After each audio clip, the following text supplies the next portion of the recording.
Thank you, Vincent, for accepting, hola, for coming back and for accepting the interview. Let's start. So you guys are touring South America with acoustic resonance. First time we have this kind of a special tour, and first time you guys come playing in acoustic. What's been the reception in the show so far?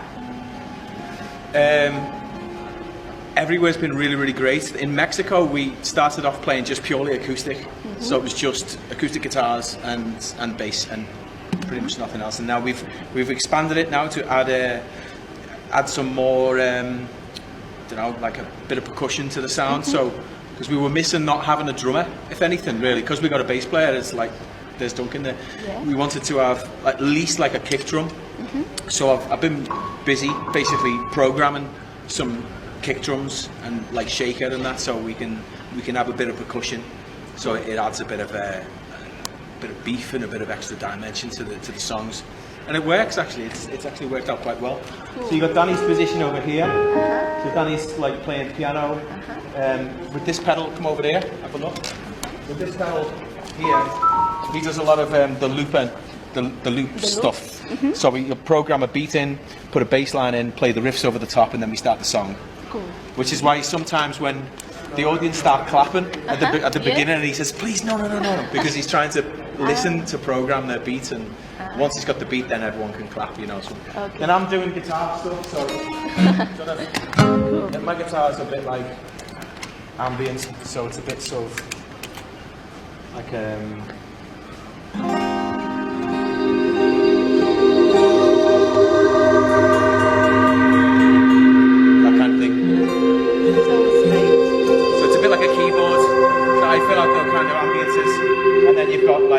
some kick drum, and then you've got Duncan over there just straight in playing bass. So well, it's what happens is we start from the newer material and then go backwards through the albums until we reach Alternative 4. Then Duncan comes on and we play like 5 songs from Eternity and 5 songs from Alternative 4. We concentrate on those records because Duncan's here, you know. So it's pretty good, and it's like the first time in Chile and on this continent that we've been able to play some of those oldest tunes, you know, especially the Eternity stuff, which is, you know, like very different, you know, to.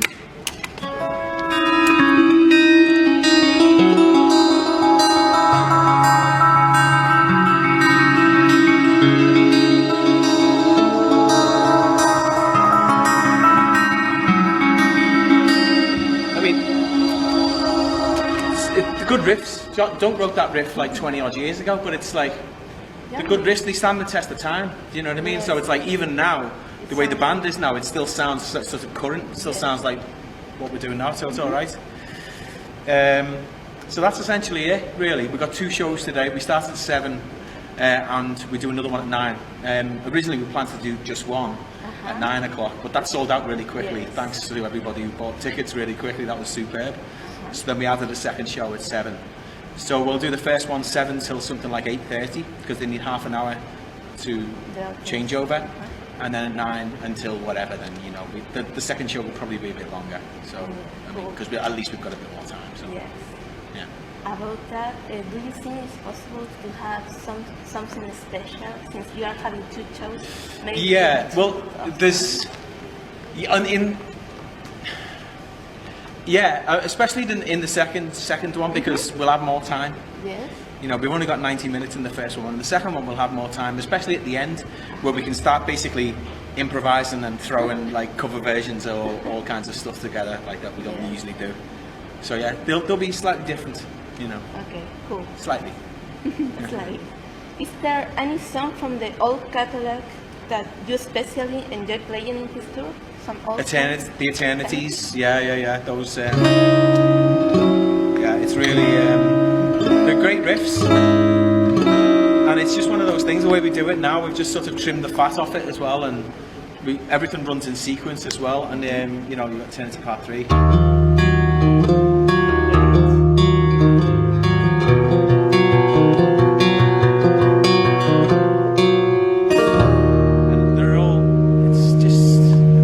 It's a pleasure to play that stuff. That Duncan's with us, so we give us a chance to play that stuff. Yeah. And Alternative 4 as well. We're doing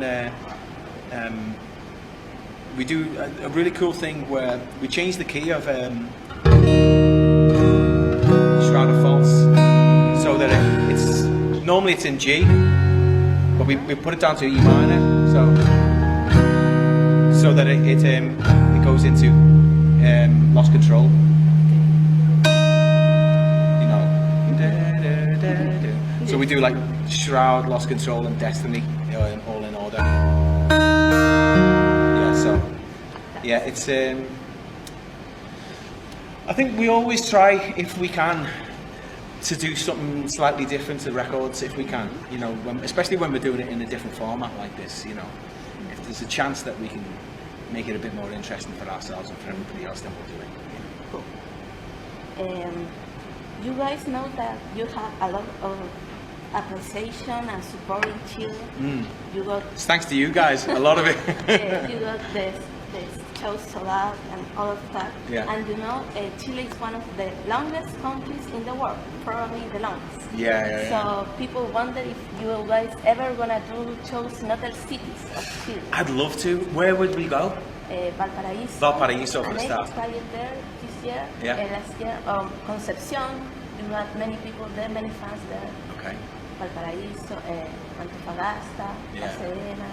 Okay, so if it's possible for us to do a tour of Chile, then absolutely. We'd love to do that. Also as well, because I mean, I've been to Chile 6 times now, something like that, something like that, yeah. And we very rarely get the chance to see anything. You know, like for example, last night when we arrived, it's like what, midnight or something. You know. Yeah, very. And then today we're straight here in the morning to set up and do everything. I had like maybe 2 hours to do. So I went to the Costanera. You know what I mean? That's all I had time to do. But like to have a bit of time off, like some days off, to go see this amazing country. Like it's every kind of geographical climate and terrain that you can think of, you know, from the really amazing, like epic mountain peaks to glaciers and really rich, fertile land as well, and like gorgeous beaches and everything really. So I don't know, like I'd love to see more of Chile. So yeah. In the original Resonance tour in 2015, you guys had a promo flyer with a bird flying that comes from Eternity book. And the merchandising from this tour, Acoustic Resonance, also has flying birds. Yeah. So can you tell us the meaning or the importance behind this flying bird? Is there something special about it? Or just... I don't like to give it away. Okay. If not, because it's like telling a personal story behind a lyric, something like that. Okay. Because if you do that, that's fine. But then everybody's lost their own interpretation because they know yours. Do you know what I mean? So I'd rather people have their own interpretations of artwork and lyrics. Okay. So people can read into it whatever they want, and then it's more special for them that way. So. Okay.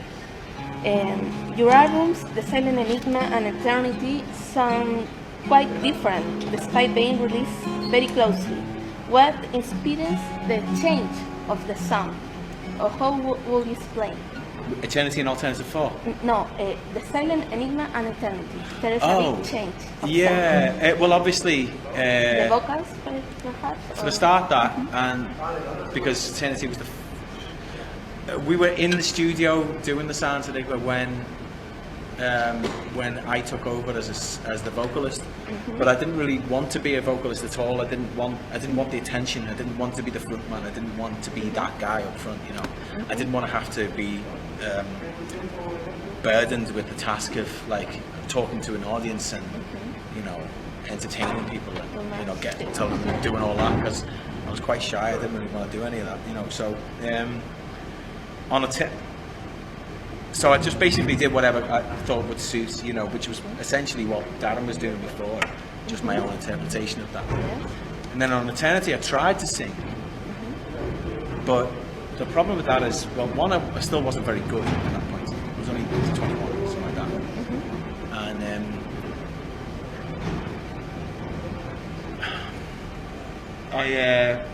I think the vocal key, my natural vocal range is sort of like higher than like on the early doom metal stuff. Like it's tuned down to low B, so it's 5 notes lower than a normal concert pitch guitar. Yeah. And that's too low for me. That because like on Eternity, it sounds like, you know, I don't know. It just doesn't sound like me.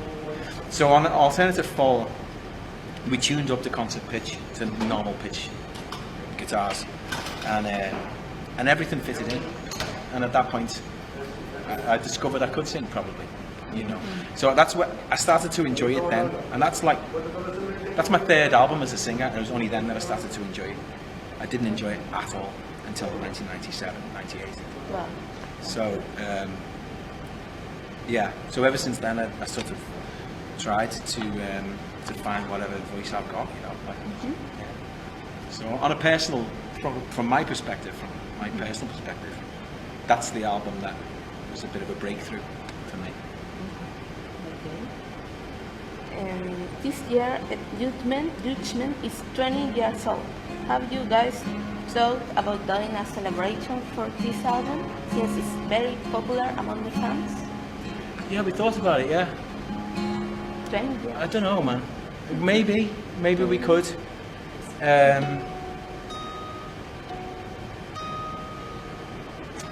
don't know. It's possible.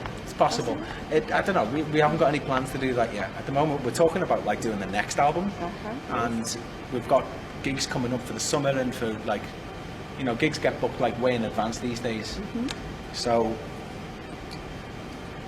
we haven't really thought about doing a Judgment tour, but we're not ruling it out. Put it that way. Okay. Yeah. What's your favorite song from Anathema, and favorite song to play in general, if you want to tell us? There's probably different ones on different tours. On the last tour that we did, which is the sort of ambient electronic sort of tour that we did, that was probably Distant Satellites at that point, because I was doing some electronics, like, you know, synths. So I've been getting more and more into playing synths live. Yeah. And for me personally, like I really enjoy that more than the guitar. I don't know, I still love the guitar, obviously, like it's my first instrument, but I'm growing a bit bored of it, you know. I never write on it anymore. I play stuff, I play songs, you know, I don't mind it, but it's so like... you think it's the keys? Yeah, keys is like where I'm sort of going with music, so like... so I'm enjoying whatever songs I get to play on synths and keys. I like that now. But I don't know, maybe that's just the phase. Maybe I'll get back into guitars or something, or maybe I'll start playing bass, who knows. I don't know. But on this tour, I think the biggest buzz I've got is Eternity Part 1 so far on this tour. Because it's like, because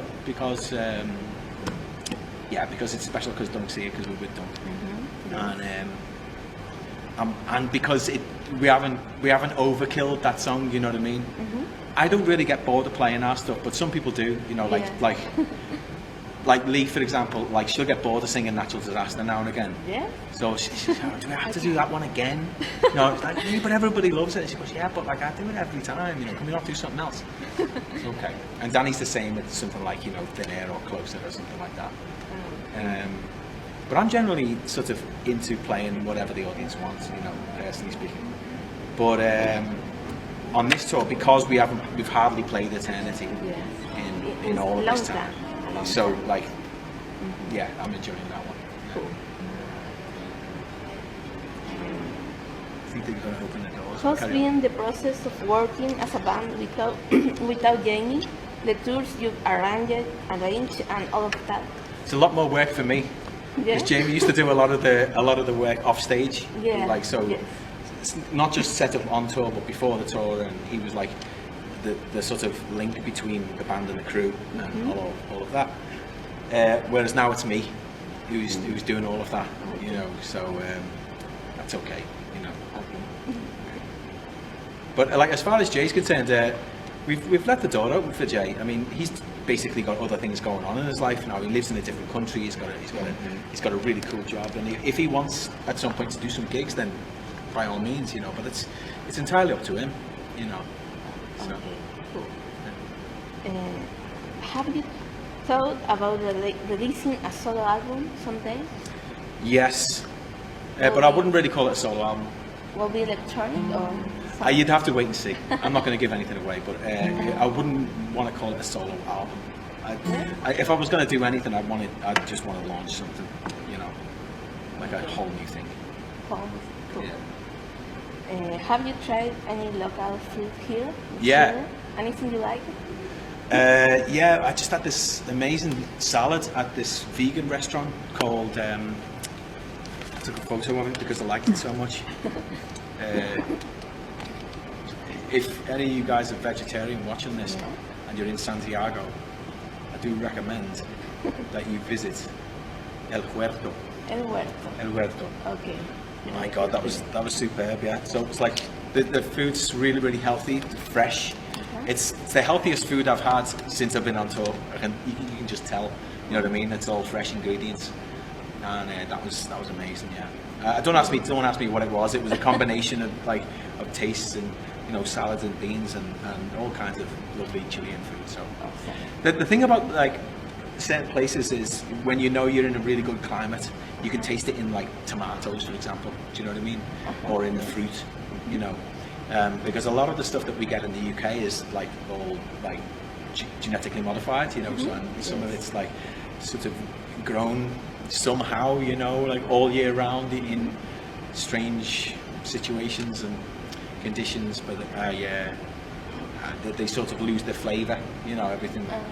Everything seems a bit watered down and the taste is diluted.